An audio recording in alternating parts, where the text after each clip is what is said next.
Bismillahirrahmanirrahim. Assalamualaikum warahmatullahi wabarakatuh. Nama saya Emma Dalin Sedatul Ritonga, MPM 200826238. Di sini saya dari kelas C. Di sini saya akan menjelaskan mind map saya pada blok CMH, yang mana saya di sini akan menjelaskan tentang regulasi siklus sel.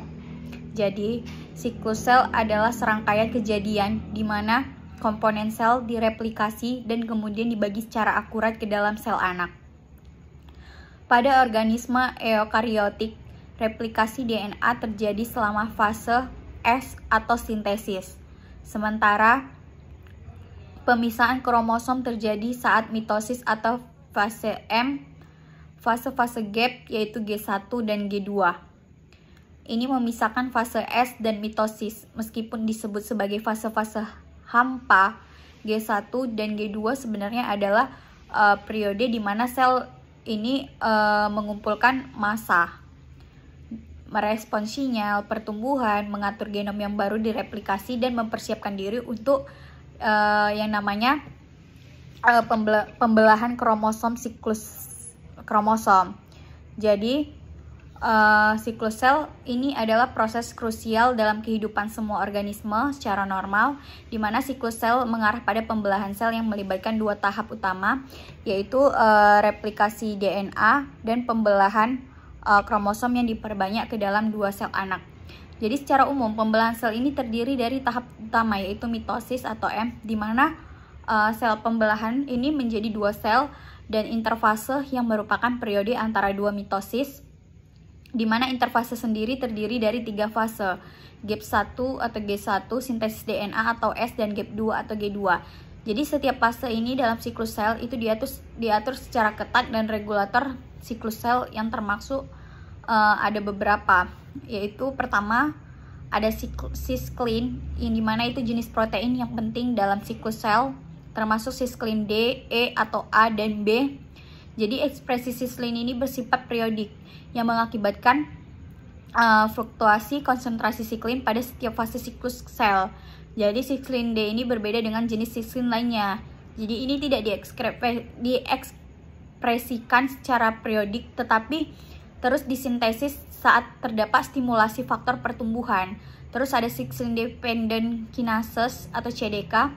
Dia merupakan jenis kinase protein atau treonin yang penting dalam siklus sel, termasuk CDK 4, 6, dan 2. Dan CDK 1, jadi CDK ini harus berikatan dengan siklus untuk mengaktifkan aktivitasnya. Jadi konsentrasi CDK relatif stabil selama siklus sel. CDK dalam keadaan tidak terikat atau bebas, tidak aktif, karena situs katalitiknya, yang dimana ATP nanti berikatan terblok oleh ujung C terminal dari inhibitor kinase.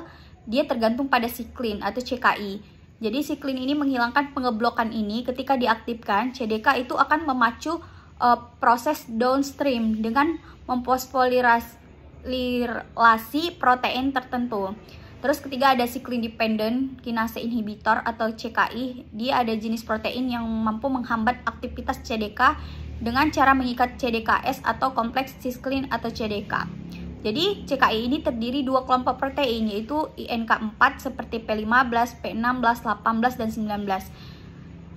Terus dia membentuk kompleks stabil dengan CDKS, mencegahnya berikatan dengan siklin D, dan menghambat progresi fase G1, di mana nanti keluarga KIP itu mengatur fase G1 dan S. Jadi dengan menghambat kompleks siklin CDK, G1 dan siklin B CDK1, protein P21 juga menghambat yang namanya sintesis DNA dengan menonaktifkan proliferating cell nuclear antigen atau pCNA.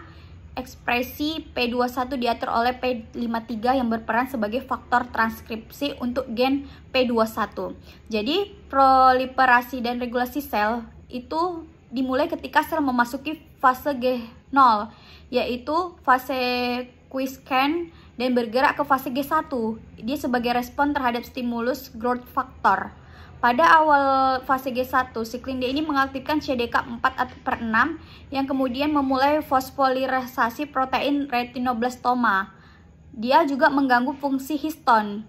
Jadi yang normalnya itu dia menjaga struktur kromatin dan membuat DNA menjadi lebih longgar.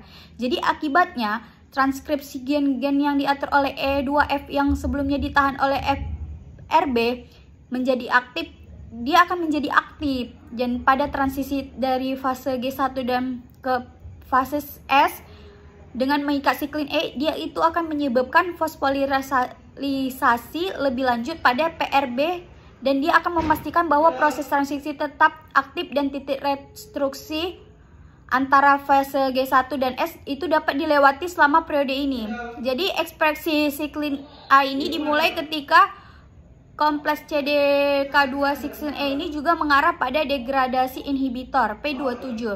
Jadi ketika siklus sel memasuk fase S, siklin E ini mulai terdegradasi CDK2, dia mengikat siklin A, yang dimana nanti siklin A ini diperlukan untuk fase S, dimana mereka itu memfosforilisasi protein seperti CDC6 yang diperlukan untuk memulai replikasi DNA, dan dia itu akan mencegah replikasi berlebihan pada akhir fase S.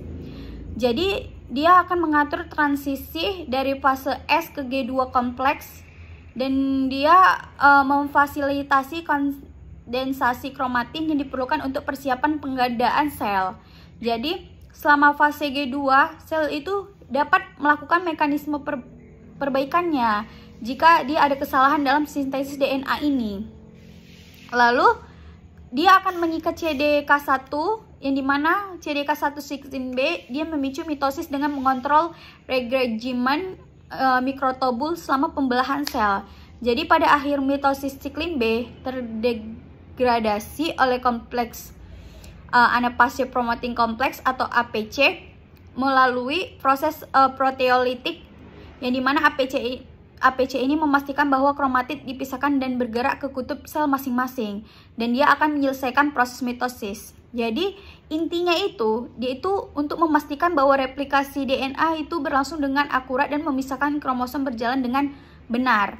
Jadi siklus sel ini dilengkapi dengan yang namanya mekanisme checkpoint, di mana checkpoint ini berperan dalam mendeteksi kerusakan pada DNA. Jadi checkpoint ini nanti dia akan menghentikan siklus sel sementara untuk dia memperbaiki DNA atau cell cycle arrays, atau bahkan dia akan mengarahkan ke sel fase senescent secara permanen.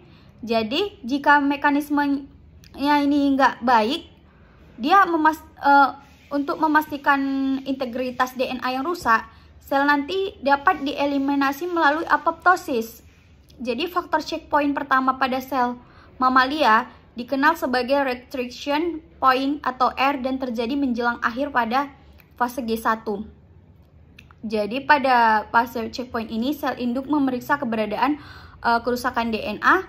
Jika terdeteksi kerusakan, di mana siklus sel nanti dihentikan sementara sehingga perbaikan DNA selesai. Jadi setelah melewati R, sel akan berkomitmen untuk menyelesaikan siklus termasuk replikasi DNA. Jika tidak mencapai R, sel ini nanti dapat dikembalikan ke fase G0. Jadi dia bakal kehilangan kontrol terhadap R, dan dia akan mengakibatkan sel bertahan dengan DNA yang rusak. Mungkin itu saja penjelasan dari mind map saya. Referensi sudah saya letakkan di bawah. Mohon maaf jika saya ada salah. Wassalamualaikum warahmatullahi wabarakatuh.